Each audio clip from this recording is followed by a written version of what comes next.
Continuing our series on how do I know this idea is from God? How do I know this prompting, this leading, maybe a decision I've made? How do I know that this is the right decision? And we've talked about various tests for that. We're about to wrap up this series, but today we're going to be talking specifically about, does this decision reflect the character of God? All right, so we have to remember that God is holy. He's pure, he's just, he's righteous, he can't deny himself. And so he's never going to lead you to do something that does not reflect who he is, that contradicts who he is. You might say, well, in order to get ahead in this situation, maybe at your job or something like that, I'm going to have to say this little white lie, right? Or I'm going to have to deceive someone. God's not going to tell you to do that. He's not the author of falsehood, and it's impossible for him to lie.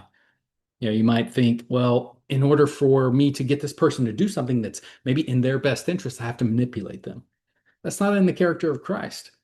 God doesn't lead his people to sin in order to accomplish a purpose, whether you think it's a good purpose or not. He's going to lead you into difficult circumstances. Absolutely. He uses that to grow you and to sanctify you. He might call you to make a sacrifice. You have to do what's hard, but he's not going to lead you towards dishonesty or impurity, deception, unrighteousness.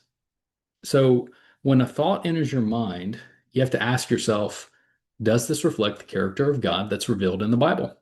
And if it leads you away from truth or holiness or obedience to God, it's not from him.